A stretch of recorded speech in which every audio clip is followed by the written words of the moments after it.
Imaginez un pays où la grandeur se mêle à l'énigme. Un cœur vibrant de l'Afrique, la République démocratique du Congo. Ces paysages sont à couper le souffle et son potentiel immense. Mais derrière cette magnificence se cache une réalité, un défi silencieux qui touche des millions de vies.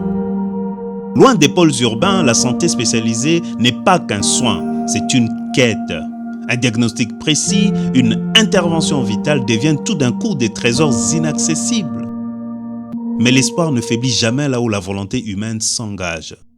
C'est ici que s'écrit l'histoire d'une main tendue, d'une lumière qui perce l'obscurité. L'histoire des campagnes d'endoscopie de la fondation d'Aimé Berlinde. Nous vous emmenons aujourd'hui au cœur de ce qu'a été cet engagement, dans la ville de Likasi dans le Haut-Katanga. C'est là qu'une expérience unique, une véritable épopée médicale et humaine a pris vie. La campagne dénommée Endoscopie pour toutes dans sa 9e édition. Ce n'est pas qu'une simple activité, c'est un mouvement. Un pilier des actions sociales de la Fondation d'Aimé Berlinde contribuant à sculpter l'avenir de l'endoscopie en République démocratique du Congo. Nous vous invitons à voir comment l'expertise, le courage et le cœur peuvent transformer de destin.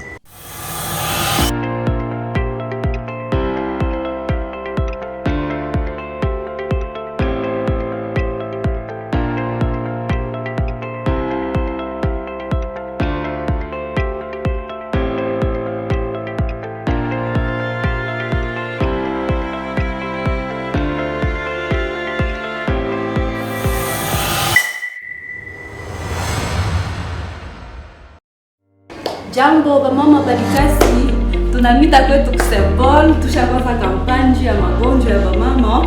Tulemita mkuye bamingi, huku bamunganga banatoka Kinshasa, besha kufika ba spécialiste. Concernant l'organisation des préparatifs de la campagne, comme toujours, nous dépêchons une équipe de prospection. La mission de prospection est très importante pour nous parce qu'elle nous permet d'évaluer la faisabilité d'une campagne à un endroit donné, que ce soit en termes d'accessibilité, tout comme en termes d'équipement dont dispose l'hôpital qui va nous accueillir. Ce n'est qu'après la mission de prospection que nous avons trouvé que cela était possible. Cette étape de la campagne de Likasi, c'est un niveau un peu plus avancé dans l'évolution de la fondation d'Aimé Berlinde.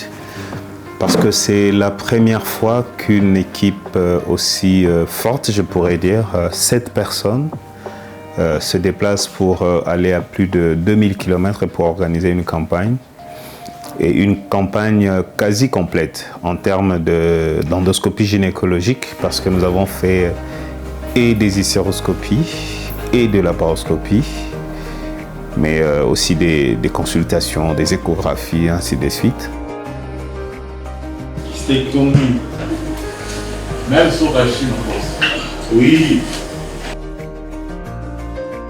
Au début, on devait d'abord organiser comment on va opérer les malades. Il fallait entrer en contact avec l'équipe locale, vérifier les matériels qu'ils ont, la salle d'opération en particulier, en ce qui me concerne, la disponibilité des appareils, mettre en place les équipements que nous avons amenés de Kinshasa pour, au moment opportun, commencer à opérer les malades.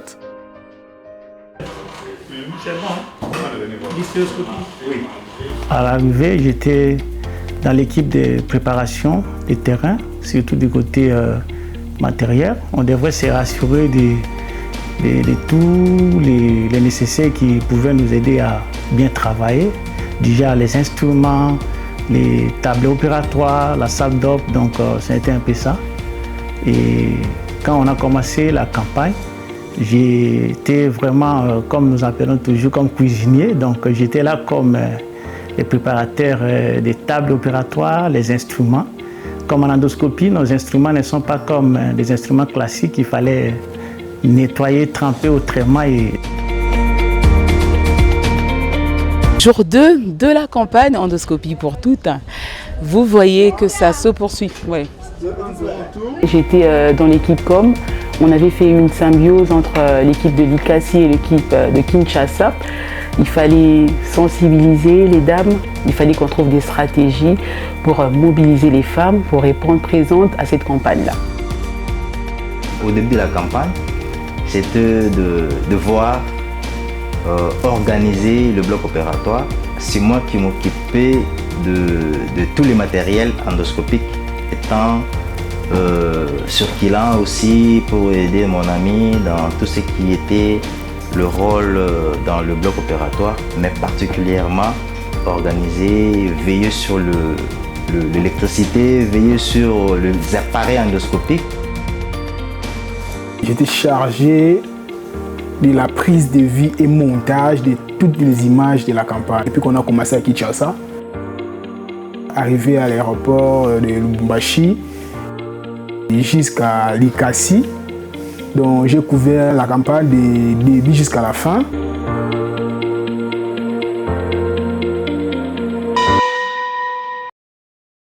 Dès que nous sommes arrivés, l'équipe infirmière s'est occupée de sa tâche, celle de préparer le bloc opératoire. Et moi, j'étais directement en box de consultation où j'ai assuré les consultations de la quasi-totalité des patientes et indiqué les échographies et même les interventions qui ont été réalisées pendant la campagne.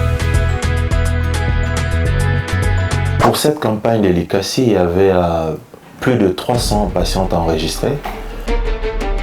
En consultation, nous avons reçu environ 180 et en salle d'opération, nous avons reçu près de 100 patientes.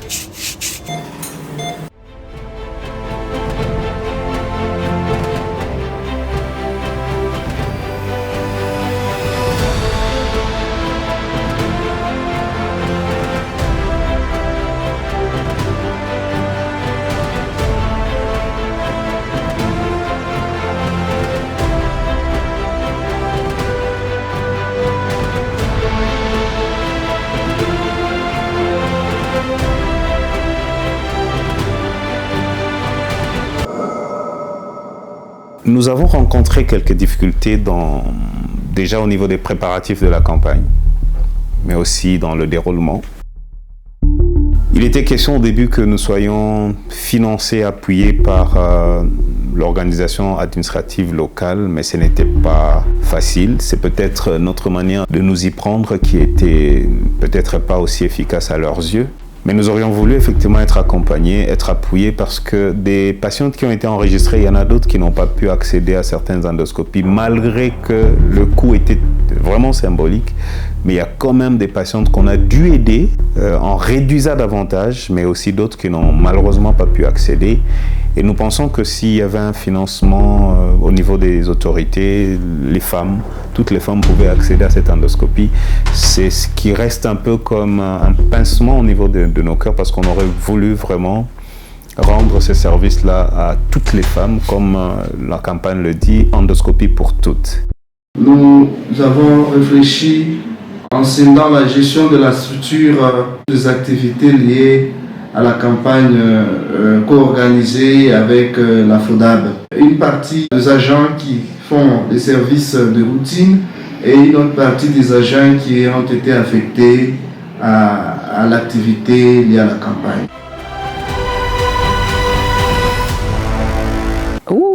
Franchement, c'était compliqué, mais on s'est quand même adapté. Il y avait les logos sur les blousons de médecins et tout. Ça a dérangé un peu pour la neutralité audiovisuelle, mais on a quand même su gérer.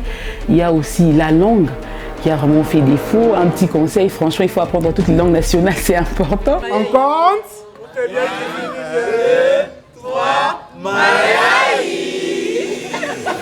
Le Mayaï, c'est comme le cheers, c'est comme les petits mots que nous faisons pour prendre les selfies. On a appris comme il fallait atterrir par Jambo Sana. C'était bien, mis à part toutes ces barrières, c'était bien. Personnellement, au box de consultation, j'ai surtout rencontré des difficultés liées à la communication, mais pas beaucoup, parce que la plupart des patientes que j'ai reçues en consultation parlaient en plus du swahili, soit le lingala, soit le français.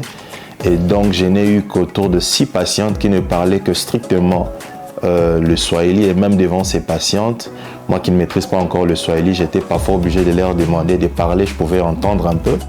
J'ai aussi appris quelques petits mots quand j'examinais les patientes, par exemple, comment poser la question si la patiente a des douleurs, dire à la patiente de monter sur les lits, descendre, des petits mots comme ça, ça me permettait de garder la communication avec mes patientes, mais plusieurs fois j'ai eu besoin d'interprètes. J'ai raconté des difficultés par rapport aux heures du travail. Peut-être on a commencé le travail le matin, et parfois on finit en retard, il faut monter et puis publier les images le même jour, donc c'était un peu difficile. Il fallait des briefings et nous avons fait des réunions tous les jours pour voir ce qui n'allait pas, comment on pouvait améliorer le lendemain, et cela a beaucoup aidé.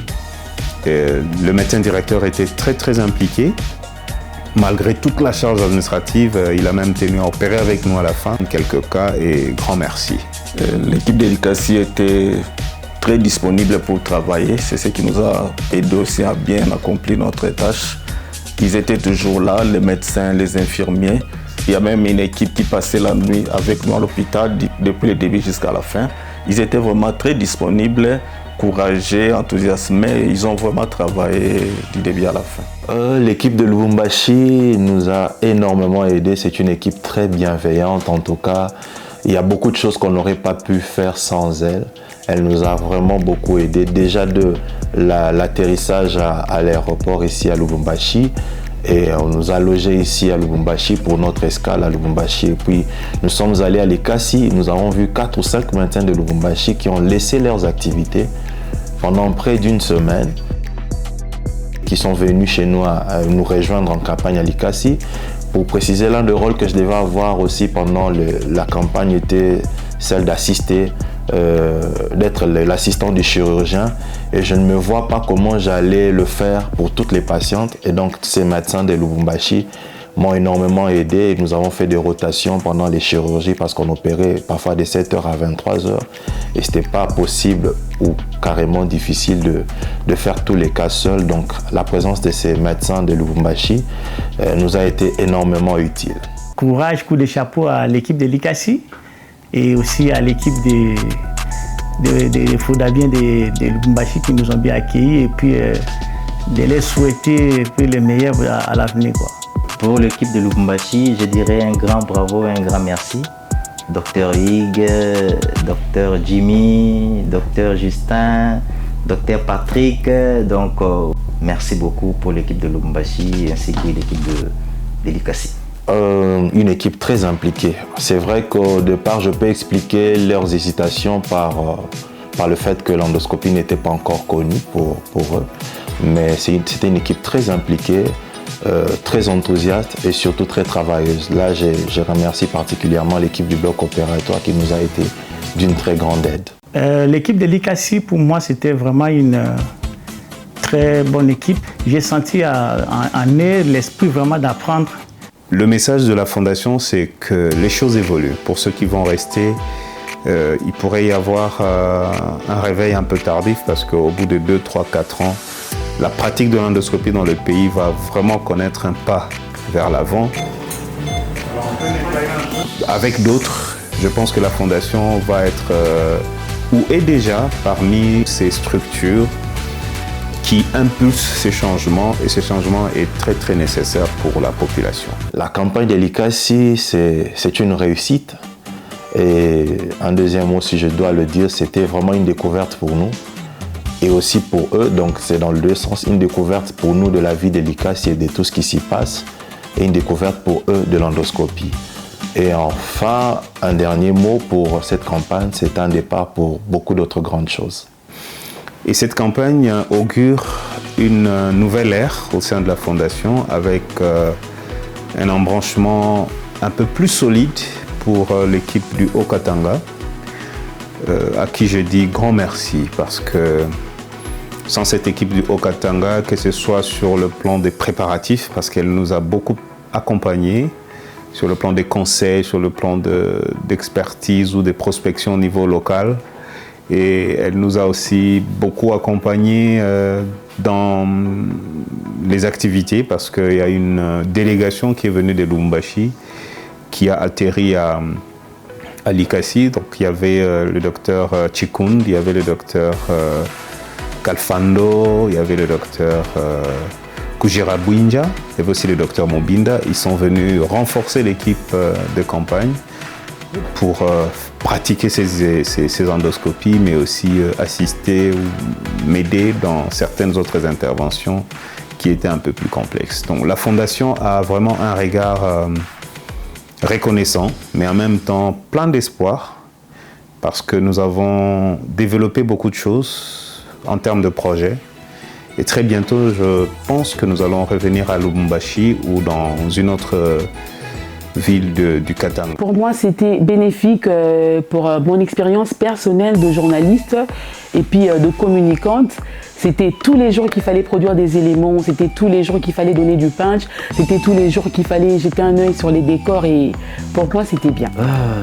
La campagne de l'ICASI, pour moi, je dirais, c'était une découverte. Si je peux dire quelque chose, cette campagne a été magnifique et c'est une expérience pour moi parce que c'est toute ma première fois de voyager en avion, je vais bien le dire. Et c'est une expérience vraiment pour moi de visiter l'intérieur de notre pays, en dehors de Kinshasa. Pour moi, la campagne de l'ICASI, c'était vraiment une campagne réussie d'abord. Une campagne vraiment qui nous a permis de développer encore une énergie et ça va vraiment s'attendre à des travaux intenses pendant des campagnes qui viendront après. Un mot particulier pour tant l'équipe de l'ICASI que l'équipe de Lubumbashi, c'est un grand merci pour l'accueil, pour la convivialité, pour la fraternité. Nous nous sommes retrouvés comme en famille, comme si nous travaillions depuis des dizaines d'années. Entre nous, il y avait une sorte de complicité. On commençait à se comprendre très très facilement. Au début, il y avait beaucoup de doutes. Est-ce que ça va aller? Est-ce que c'est quoi? De quoi on parle? Mais à la fin, tout le monde avait le sourire aux lèvres parce que ça s'est très très bien passé. L'équipe de la Fondation, une très très forte équipe impliquée avec l'esprit du sacrifice. Parfois l'équipe locale s'étonnait qu'on termine à 22h mais que l'équipe devrait déjà être debout à 4h, 5h. Et ça s'est fait comme ça tous les jours jusqu'à la fin. Et cette équipe contribue vraiment à rendre la campagne beaucoup plus dynamique. Un grand merci. 2026 va être une année où la Fondation va avoir une autre figure. Et ceux qui sont dans l'équipe vont être les premiers à palper de cette évolution et de cette maturité. Ensemble, nous pouvons faire encore un peu plus.